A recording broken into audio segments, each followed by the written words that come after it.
What's going on, guys? Today I'm going to go over 3 of my favorite single leg movement variations.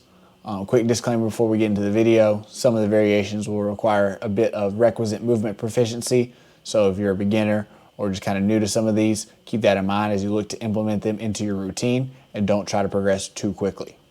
With that being said, enjoy the video. I hope it helps, and let me know what you think. I wanted to start with single leg work because I find there's a lot of added benefits that you wouldn't receive when you only train bilaterally with a normal squat or deadlift pattern. But I definitely use both options within my programming, and it's not an either or situation. Training on one leg means a reduced basis of support, so that is going to force your body to stabilize internally and control the center of mass in all 3 planes. That's going to help train your lower body musculature to work within the system rather than working each muscle in isolation.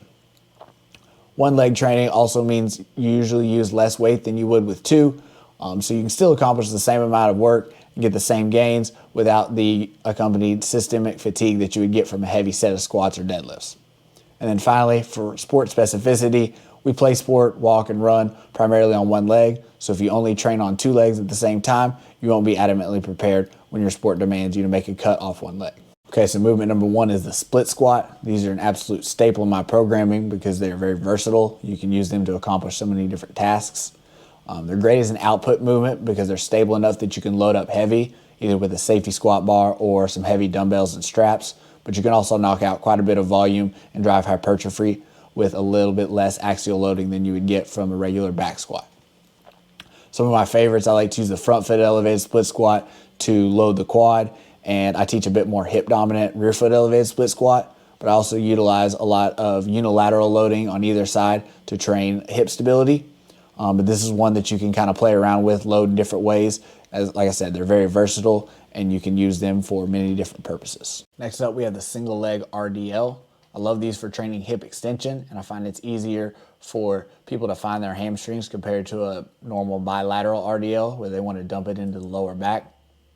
Unfortunately, I see a lot of people doing these wrong on social media. Most people look like they're doing a hip airplane by letting that opposite hip fly open. But the ability to control the pelvis and maintain a neutral spine is half the battle, along with the hip extension. I'll usually start people with a landmine or a slider variation just to provide a bit of external stability.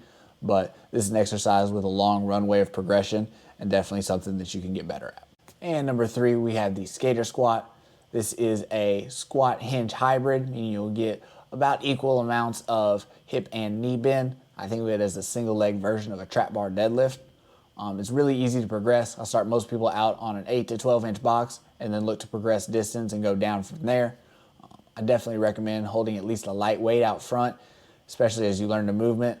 You can use this as a counterbalance to the rear leg, but as you go heavier, you don't have to hold it as far forward. This is another movement that you can use to drive both output and volume while making sure that your strength doesn't outrun your stability. There you have it, guys. Those are 3 of my favorite single leg variations. I use these almost every day in training, and I think you'll get a lot of use out of them. As always, give it a shot. Let me know what you think. Drop a like if you enjoyed the video and subscribe if you haven't already, and I'll see y'all in the next video.